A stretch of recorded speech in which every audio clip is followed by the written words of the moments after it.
Hi there. This is a realistic DevOps interview focused on multi-region outages. These are the incidents that do not stay small, spread across geographies, and force teams to make hard decisions fast. I want you to treat this like a real interview. Pause the video after each question. Say your answer out loud. Then listen to how a strong candidate might reason through it. This is not about perfect answers. It is about how you think under pressure. If this format helps you, subscribe so you do not miss the next interview in the series. Warm-up behavioral questions. Tell me about a time you were involved in an incident that affected users in more than one region. A strong answer here would sound grounded and reflective. I was part of an outage where a shared dependency failed and started impacting traffic across regions. My first focus was understanding blast radius and user impact rather than root cause. I helped coordinate communication between regional teams so we were not duplicating effort. After stabilization, I documented what signals we missed and what assumptions about regional isolation turned out to be wrong. How do you stay calm and effective when an incident keeps expanding instead of getting smaller? I try to slow myself down mentally even if the situation is escalating. I focus on clear priorities like stopping further damage and keeping communication tight. I also rely heavily on roles. Someone owns mitigation, someone owns investigation, someone owns updates. That structure keeps me from reacting emotionally to every new alert. Describe a situation where you had to make a decision with incomplete information. During one incident, metrics were inconsistent across regions and logs were delayed. Waiting for perfect data would have cost more time, so I made a reversible decision to shed non-critical traffic. I communicated clearly that this was a temporary mitigation and kept monitoring impact. Being explicit about uncertainty helped the team align. How do you handle disagreements during high-pressure incidents? I try to restate the goal first, which is restoring service safely. If there are multiple ideas, I ask which one is fastest to validate or easiest to roll back. That reframes the discussion away from opinions and toward risk. After the incident, we revisit disagreements in the post-mortem, where there is more space for reflection. Core technical and scenario questions. Imagine you are running an active multi-region setup. Suddenly, one region starts returning errors and latency spikes. What is the first thing you look at? I start by checking whether this is truly isolated or already bleeding into other regions. I look at client-side metrics, error rates per region, and any shared dependencies like authentication or databases. I am trying to answer whether traffic should be shifted immediately or if the region can be stabilized in place. That decision depends on how confident I am that the problem will not cascade. What are some common assumptions teams make about multi-region systems that break during real outages? One big assumption is that regions are independent when in reality they often share control planes, data stores, or third-party services. Another is assuming failover is instant and safe. In practice, failover can overload healthy regions or surface data consistency issues. Teams also assume runbooks are enough, but during a real outage, human coordination becomes the bottleneck. How do you decide when to fail traffic away from a region versus trying to fix it live? I think in terms of user impact and reversibility. If the region is causing widespread errors and the fix is unclear, failing traffic away is often safer even if it degrades capacity elsewhere. If the issue is narrow and well understood, like a bad deploy, fixing in place may be faster. I also consider how confident I am in the failover path. An untested failover can be riskier than the original problem. Let us say you fail traffic to another region and now that region starts degrading too. What do you do next? At that point, I stop thinking about regions and start thinking about load and functionality. I would look at shedding non-essential features, reducing request rates, or serving degraded responses. The goal becomes keeping core functionality alive for as many users as possible. I would also pause any further automated failovers until we understand the new steady state.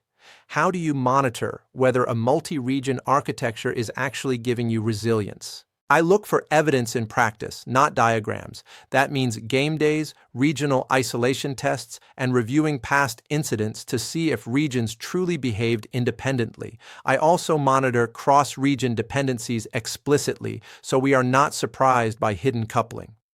If an outage teaches us something new about our system, that feedback goes back into design and testing. If you were designing a system today to handle regional outages better, what would you prioritize first? I would prioritize simplicity and clarity over theoretical resilience. Fewer shared dependencies, clear ownership per region, and well-understood failover behavior. I would also invest early in observability that makes regional boundaries obvious. When things go wrong, the faster you understand where and why, the more control you have over the outcome. Core technical and scenario questions. Let us talk about data. In a multi-region outage, data consistency often becomes the hidden problem. How do you think about data safety when one region is unhealthy but still partially reachable? The first thing I do is stop assuming the database is either up or down. Partial failures are the most dangerous. I want to know if writes are still being accepted, if replication is lagging, and if any regions are diverging.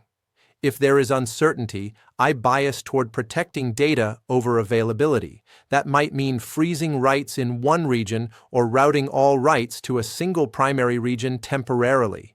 It is not ideal, but losing availability briefly is usually better than corrupting state across regions. Imagine DNS-based failover is configured, but during an outage, users are still hitting the bad region for several minutes. How do you reason about that delay? I remind myself that DNS is not a switch. Caching, TTLs, and client behavior all matter. When I see traffic still flowing to the unhealthy region, I do not assume the failover is broken. I check TTL values, client distribution, and whether some clients ignore DNS updates entirely.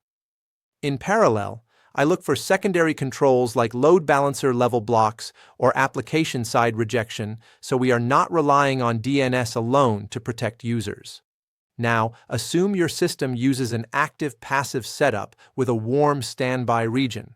During a real outage, the standby takes much longer than expected to become healthy. What do you investigate? I start by checking what warm actually means in practice. Is traffic being exercised regularly, or is this the first time it is under real load? I look at startup dependencies like database connections, secrets access, and cache warm-ups. Often the issue is not capacity, but readiness. Services come up, but fail health checks because assumptions were made during normal operation. This tells me the standby was never truly production ready. Let us say you are using global load balancing and health checks. A region flaps between healthy and unhealthy during an outage. What do you do? Flapping is a signal that automation might be making things worse. I usually widen health check thresholds or temporarily remove the region from rotation entirely. Stability matters more than precision during an incident.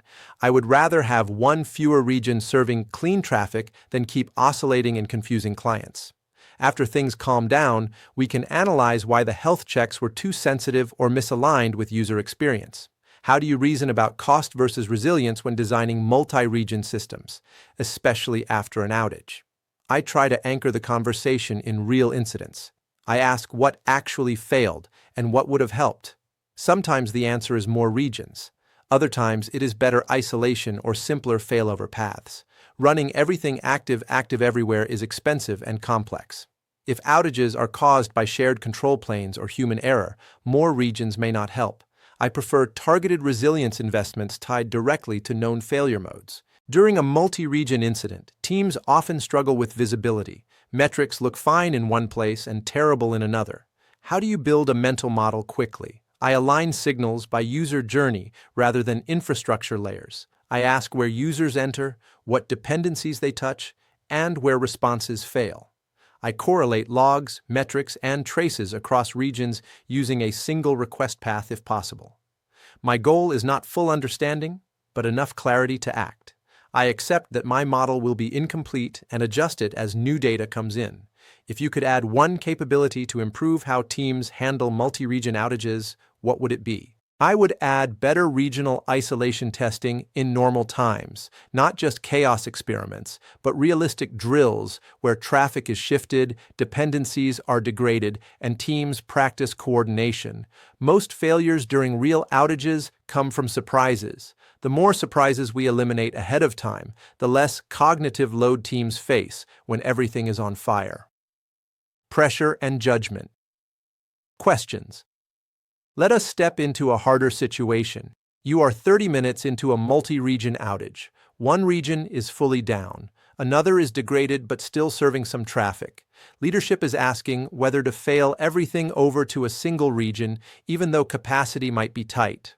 What do you do? At that point, I slow the decision down just enough to clarify the goal. Are we optimizing for maximum users served or for predictable behavior? If the degraded region is causing inconsistent failures, partial data writes, or user confusion, I lean toward consolidating traffic into one region even if it means shedding load. A smaller, stable system is often easier to reason about than a larger, unstable one. I communicate clearly that this is a containment move, not a fix, and that we may accept higher error rates temporarily to regain control. Here is another one. You suspect a shared dependency is causing the outage, but you do not have proof yet. Regions are failing in different ways. Do you continue regional mitigations or stop and investigate the shared layer? I usually do both in parallel, but with clear ownership. I assign one person to focus on stabilizing traffic flow region by region, while another investigates the shared dependency hypothesis. The risk is tunnel vision. If we only chase the shared layer, users keep suffering. If we only patch regions, we may miss the root cause. My role is to keep those tracks coordinated and make sure changes in one area do not invalidate assumptions in the other. Now imagine this. The business wants to announce a full outage publicly, but you believe you can restore partial service in the next 10 minutes. What do you recommend? I am cautious here. Public messaging is hard to roll back. If there is high confidence that partial service will return quickly and meaningfully improve user experience, I might recommend a short delay with a clear checkpoint. Something like reassessing in 10 minutes. If confidence is low or the system is unstable, transparency wins. Overpromising and underdelivering damages trust more than being conservative. I explain the uncertainty explicitly so leadership understands the risk of waiting. Let us push further. During the outage, an engineer suggests a risky manual change in production that could fix things fast, but has not been tested in multi-region scenarios. What is your call? I evaluate two things: blast radius and reversibility. If the change can be scoped tightly and rolled back quickly, it might be acceptable under controlled conditions. If it touches shared state or multiple regions in a way we cannot undo cleanly, I usually say no. Speed matters, but survivability matters more.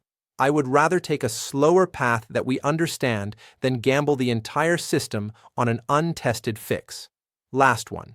After recovery, you realize the multi-region design did exactly what it was built to do, but users still had a terrible experience. How do you interpret that? I see that as a signal that technical resilience and user resilience are not the same. The system may have stayed up, but latency spikes, inconsistent behavior, or feature degradation can still feel like an outage. I take that insight into post-incident discussions. It often leads to changes in health checks, alerting thresholds, and success metrics, so we are measuring what users actually feel, not just what infrastructure reports. If you made it this far, take a moment to reflect on how you handled these scenarios in your head. Multi-region outages are rarely about a single bad decision. They are about a series of trade-offs under pressure, with incomplete information and real consequences. Think about which question made you pause the longest. Was it the decision to consolidate traffic, the tension between investigation and mitigation, or the risk of making changes without full certainty? Those moments of hesitation are often where growth happens. If you are preparing for real interviews, pause the video, replay the questions, and answer them out loud as if you were in the room. Listen to how you reason, not just what conclusion you reach. If this format helps you think more clearly about real-world DevOps problems, subscribe so you do not miss the next interview in the series.